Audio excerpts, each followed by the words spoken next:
Good morning. My name is Pietro Pirani, and this interview is part of a series called Made in Italy, where we meet with Italian scholars and professionals who have made a difference in the world with their research. Today, we have the great pleasure to have Professor Giacomo Pirazzoli, and thank you for being here with us. Professor Giacomo Pirazzoli is an associate professor in the Department of Architecture at the University of Florence.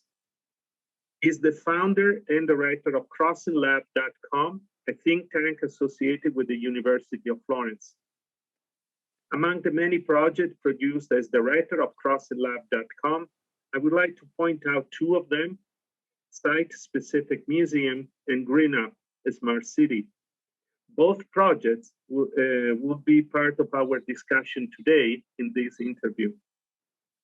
Among the many positions that Professor Pirazzoli has held, I would like to point out has been the president of the Accademia di Belle Arti in Florence, the Academy of Fine Arts in Florence.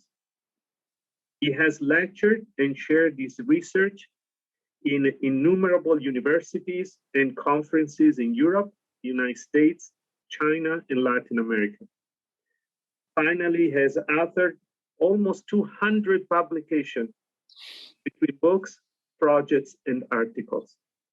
So we are very pleased to have you here, Professor Pirazzoli, and taking your time to dedicate us to us a little bit of your time in this busy time for you. So I would like to start right away with the first major project, Site-Specific Museum, a project over how to reimagine spaces within a museum and how to reconfigure the space according to contemporary needs. So can you explain a little bit to us what this project is all about and how it came up? Yeah. Thank you very much, Pietro, and I'm glad for this invitation from the University of Western Ontario and from your Department of Humanities. Well, I'll try to answer. It's even a quite long story in a way, but I happen to teach museum design, museum and exhibition design at the University of Florence. And as you know, and as it's well known all over the world, Florence is a cultural heritage site and UNESCO site and so on. And we got many international students coming from all over the world. And at a certain point, we were invited for a national call to deal with this national research. It's a national call open to submit research, and we organized. A group. A transdisciplinary one.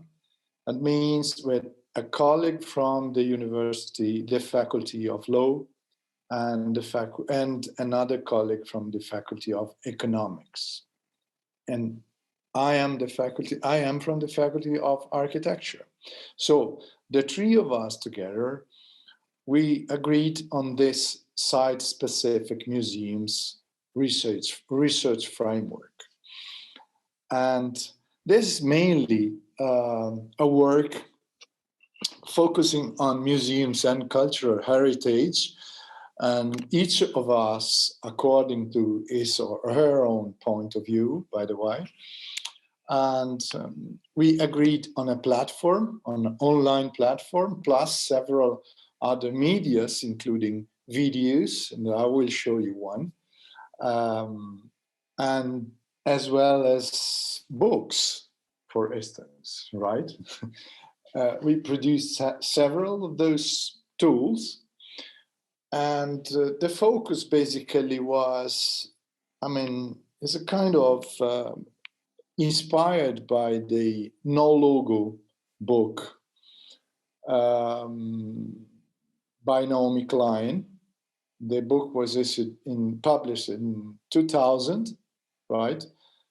And this story of No Logo in this kind of branding time, when everything is so branded and over branded, and was kind of easy to translate into the museum word. Museums themselves became a brand, right? For us, maybe in Europe, there are several, and probably Guggenheim Bilbao Museum by Frank Gehry is the most well-known. It's even kind of regular case study, right? So, and that is a typical museum dealing with branding. I mean, the core architectural design of it is a kind of brand, right? And it turned to be a regular one. And it turned to be a way to approach museums, right? So let's thinking about our Italian way, and also, Italian museums infrastructures. Thinking about Florence, for instance, the way, the site, the very special site where I used to give classes of museum design. That was the outcome of several institutional deals between the Academy of Fine Arts, the School of Architecture, basically, and after 67, the gallery of the Academy, the one hosting the David by Michelangelo, right? So, but this is impressive from one side, and it's even more impressive when you visit the museum. But all of this is a story which has no brand. That means whenever you go, you walk down the street, you cannot perceive anything strange, anything which kind of from which you can figure out what's inside, right? It's a regular, very normal building. It was an ancient building. It was a monastery. And then you see people queuing the year long, waiting to enter and to visit those masterpieces in. Or on the other door, you can see people, students going in to take classes and courses from both the Academy of Fine Arts and the School of Architecture. So there's all, when compared to the Guggenheim Museum, means quite something to us, right? It's quite the opposite paradigm in a way. You got from one side a very branded museum, and on the other side you got no logo museum, right?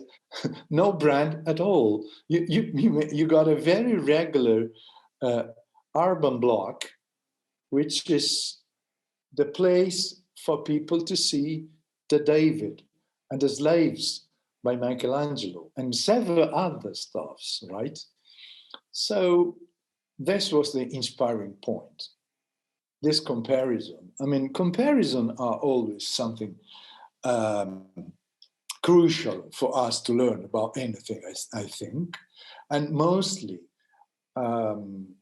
within a kind of more globalized environment, right? This is a key, comparison is a key issue whenever you're talking about culture crossing, for instance. How to deal with culture crossing, if not by comparison, right? So by comparing this and that, we realized that we were, in a way, touching some key issues. And then, well, then it happened that when I was serving as the president of the Academy of Fine Arts, we had an opportunity to give to set up a special exhibition for the 5th centenary of Michelangelo's David. And that exhibition was the opportunity for us to break down, to demolish a temporary wall which was built up behind a door. So we basically reopened that door, keeping again back the connection between the School of Architecture, the Academy of Fine Arts, and the David Gallery. So that became an amazing, but became again an amazing place, since from the inside of the School of Architecture and the Academy of Fine Arts, you can have this kind of site to the David, which is something about somehow giving this glimpse as it was in the past, where the gallery was still a part of the Academy of Fine Arts, because students were trained that way, making copies, making drawings out of those masterpieces, right? So this was how this site-specific museum's story and research began. Just by inspiration, and then we reopened that door. We made again possible to have this glimpse from the inside to the David, kind of reactivation of this all, and then of course we made the job from our point of view. I mean, all the team was involved, the research was carried on, and those comparisons between branding and brand museum and no logo museums went on. Well, very interesting. And this one leads me to the next question. So somehow it seems to me that the central idea is a reconfiguration of spaces, but not as a way to break with the past, but as the door, for example, was open again within the museum. It's like rediscovering the past. And so somehow reconnecting in a modern form, something that was already there. So I would like to know how, and I think there is a deep connection here with the next project, right, with the Green Up. The idea that, so we are doing something very new, which is bringing the nature back into the city, but it's new at the same time old, because somehow the space was taken before from nature. So I would like to know, again, this one is my second question, how, if you can give us a little bit more about these insights about this idea, what is Green Up, and again, how it works. And yes, if you could tell us more about this project. Sure. Thank you, Pietro. That's a crucial point to me as well. I mean, mostly the connection between this site-specific museums and the Green Up research, because they happen to, I mean, they really have an inner link, and the link is the place where I used to give, in the second series of courses, classes of exhibition and museum design as well. And that was the Santa Croce complex in Florence. Is a church with a convent, and is a place where Giotto made frescoes, and Brunelleschi built up the Cappella Pazzi for the Pazzi family in Florence. And there are, I mean, several other masterpieces from artists, including Giorgio Vasari and others, right? Santa Croce was the very one of the most relevant outcomes of the counter-reform, right, in the second half of the 16th century. So the Middle Age design church was completely reformed by Giorgio Vasari according to the new, let's say at that time, new reform of the Catholic Church, right? So the rituals changed and the space, the inner space of the church changed under the design of Giorgio Vasari, right? So this is an unbelievable and constant lecture for people dealing with museum and exhibition design, right?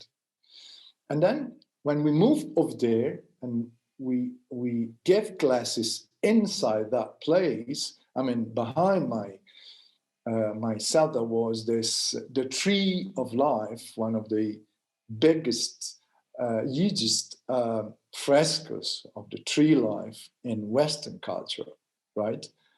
So you can imagine my own vibrations, how this all behind me was kind of vibrating, right? And that was somehow another shift for us to start working on this green up research. Green up, again, as site-specific museums, got this, how to say, multimedia approach. That means we made a book, printed one, then the ebook, then websites, then video. So because I really always been trusting on this way, this of splitting between medias. I mean, to get people interested, to get people in, you know. So, and today, Green Up, after Green Up was presented the first time in Paris is in 2012. So it's about 10 years. Next year will be 10 years, right? And it is about vertical, edible, green. Basically, those are the three words for Green Up. Vertical, edible, green means not decoration. It is not about landscape design. It's about eating. and it is about sharing a lot since eating is about gathering together and sharing a lot of humans, right?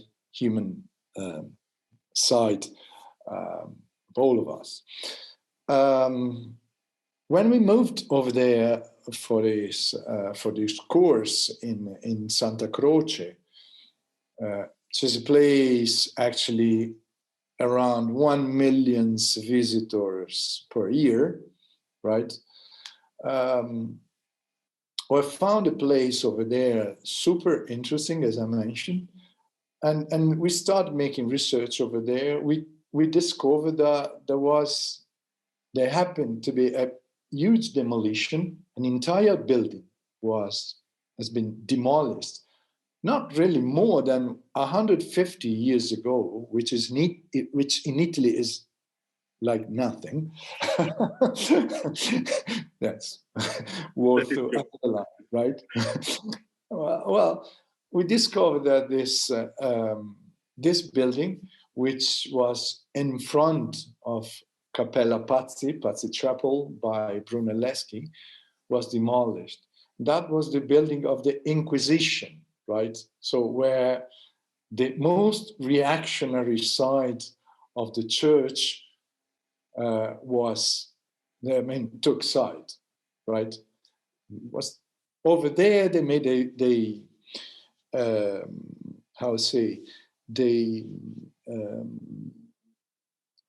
process to Galileo, for instance, right? So that in the judgment against him. So, but we discovered many traces over there. This is the key word, traces. And we discovered, for instance, that in front of this Patsy Chapel, there was another porch, and the courtyard was perfectly, the cloister was perfectly rectangular, as the many cloisters are. But instead, it was kind of P-shaped, which, I mean, was making no sense, you know. So this kind of survey, day by day survey, that went organized. We made a research team and so on, and then we made a kind of. It is not. I cannot label it as a kind of reconstruction project. It's a kind of how to say. Um, um, uh, it's a kind of re-evocative project, right? We wanted to keep it, uh, the idea of those spaces, mostly dealing with also, I mean, their own purpose, because they, um, I would say, they they they used, they made, um, was about having um, a vegetable garden in, right? And that was regular for the people hosted, for, I mean, visitors and so on, to eat something from the place. Um, this vegetable garden in, for us, was again very inspiring. So we decided to make a project, um, by using those vegetable materials, okay, I will call them, um, to make columns, pillars, and I would say the skyline and of the building which was demolished. Right. So we recreate the building uh, with edible green materials. So it is temporary, of course. Nothing can be, everything must be reversible over there. You cannot do anything permanent any longer.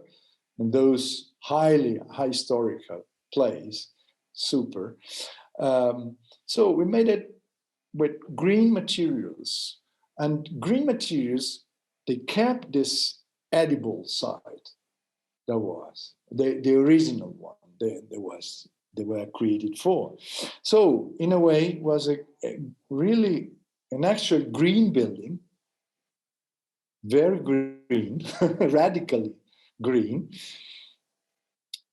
which gave back the shape and the idea and the special perception of the building, and the old buildings as they were before the demolition. So somehow at the time of Brunelleschi's intervention, right? And from them on, from that point on, yeah, that was the most advanced point for this green up research in the sense of cultural heritage. Then we shift the target, and we move towards other sites.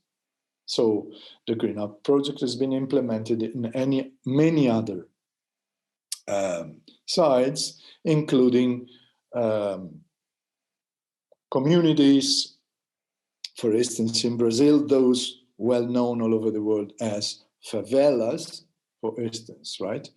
And over there, we implemented this paradigm, since there is no place, there are not more available places, horizontal place for farming, we implemented the vertical side. So in order to allow people to farm and to grow their own food, which is reasonably healthy, nobody likes to use chemicals or chemical treatments for their own food, right? So, I mean, the vision shift about well-being, about healthy, in a way, healthy construction, right? And so on. So that's, I mean, but it started over there in Santa Croce within a very cultural heritage site. No, this is fascinating because no, it seems to me that the central piece, we start from an ancient and city. We start from necessities that are somehow very local, but then the idea becomes something that can be applied globally. Especially, is also addressing issues that are part of our world, right? The poverty, scarcity of food in the world, and interesting how the major application has occurred in Brazil, so a country so far away in a certain degree from Florence, and in an area that is probably the farthest from the idea of harmony and classical order as Sure. it was, as it is Florence in a certain degree, and then we move to the favelas. So it's interesting. However, also this church you were mentioning, it was a Franciscan, if I'm not mistaken, Franciscan monastery. So this concern for nature, for food, and for the very poor. So somehow there is a link that unites all this.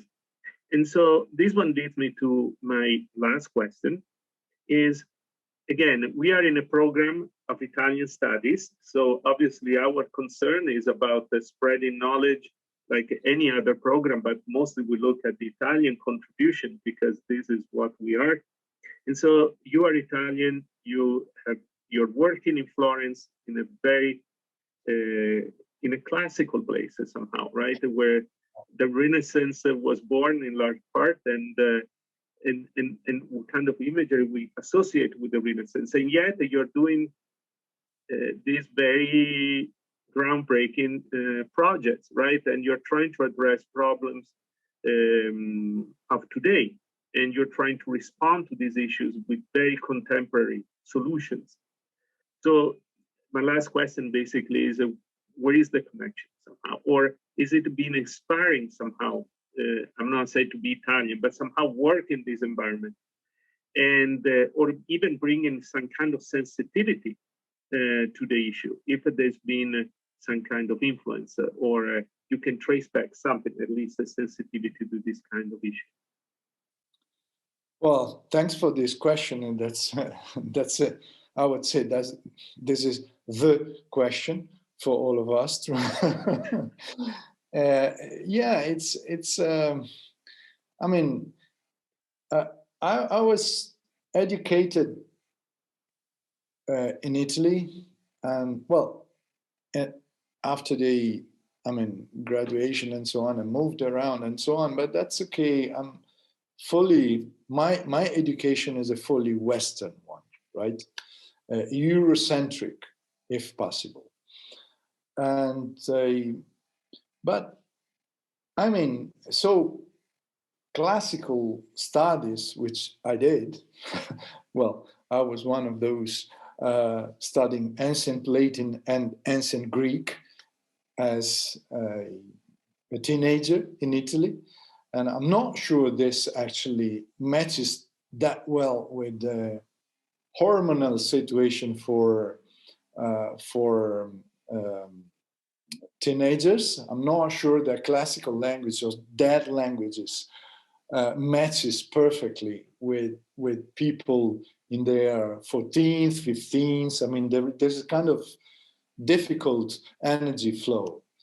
That I'm kind of ironically saying that this, even with my students, right?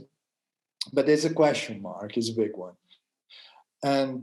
But this, I mean, I cannot deny this is my background. And how to link this with contemporary issue? I mean, you get it perfectly, Pietro. This is a way to work in the end. But I mean, we part of the world. We cannot refuse this dialogue.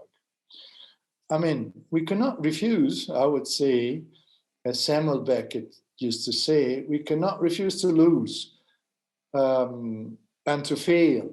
I mean, let's say, I mean, Beckett used to repeat, fail, fail again, fail better, right? Which is, I mean, is what I'm always sharing with my students.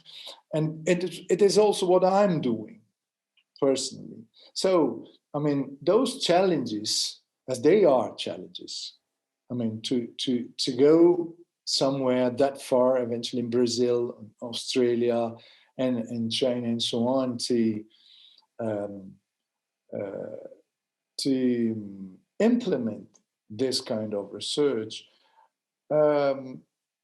definitely needs a lot of careful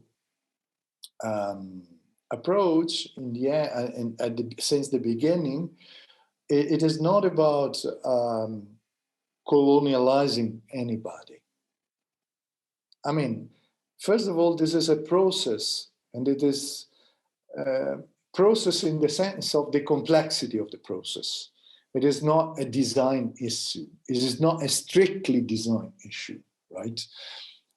First of all, I mean, it begins in a multidisciplinary, fully multidisciplinary way, jointly with colleagues of botanics or engineering and so on, right? So, I mean, this all is, I would say, and also this is very important, anthropologically, dealing with food means sharing the probably most delicate issue you can share with anybody.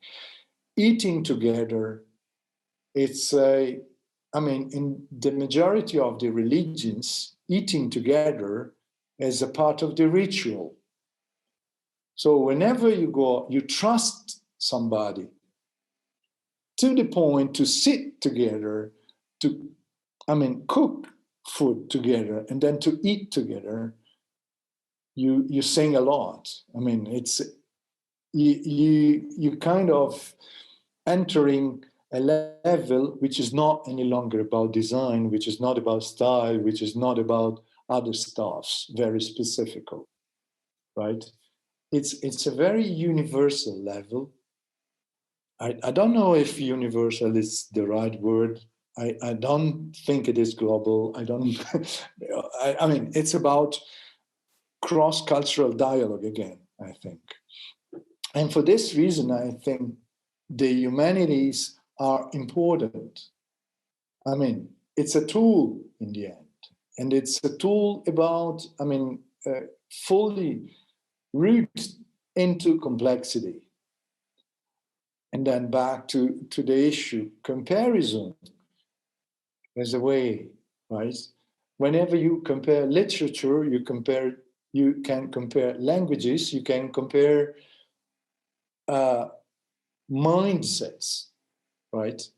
And in this case, Green Up is kind of sharing something which is very basic, which is very before the mindset, because it's something, it's a very basic need, which is about eating in the end, right? And caring of plants and farming and so on.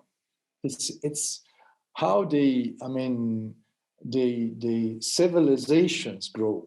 As you mentioned, cities and towns are about the artificial, and landscape is about the natural. And when we're thinking about nature to be back in town, even if agriculture is a kind of artificial nature, this is important to always underline, right? But anyway, we need today this kind of demetropolizing process in the end, for us to get back connected with nature, right? For us to care about our food, our health, the way we meet together, the way we share time. I mean, this pandemic is still very, very important for us. I mean, this experience is crucial for all of us. But then it's about resilience. So then it's about United Nations Sustainable Development Goals again, right? Because this means an answer to climate change in the end, because you get more, you can cut transportation whenever you're able to grow your own food in your balcony. Well, I think it's a really fascinating what you're doing, and really what it was I think really took me the most is really this line of continuity that somehow it is interesting between and fundamental between the idea of, for example, literature, or you started by talking about ancient Greek and Latin, and now that we ended up talking about environmental sustainability, right? It seems like it looks like a natural progress. There is a connection. Well, instead, most of the time we tend to think, right, in boxes. And sometimes when we talk about the environment, we don't think about other aspects. And this is what is the beauty of your research, I believe, for us. The idea that we cannot separate one human activity from another, but that somehow we must connect all these elements together in order to get to the right answer to our problems today. Maybe different, who knows, in hundreds of years, but for whatever we are right now, it seems that is a good solution. Again, I would like, I think, to thank you for this incredible opportunity, not only for us, but also for, in particular, for our students who are learning and studying about many things. And we're in a pandemic mode right now, but Zoom allows us to reach you. So there's something good in there. At least there is something good in there. So thank you again, Professor Pirazzoli, for today's opportunity. I'm very glad. I'm very grateful for this opportunity, really. And whenever there will be a feedback, any kind of it, including heavy criticism, I'll be happy to have it, right? Well, we hope it will be only success for you. All right, so thank you again. And hopefully we will have the opportunity maybe one day to see you in person while you are touring North America, maybe for some of the other projects. Maybe you will stop here Western. And maybe in Italy, visiting Florence, maybe you will come. And you will be very welcome. We take students every year there, so that will be a great opportunity. Thanks again. Thank you very much. Thank you.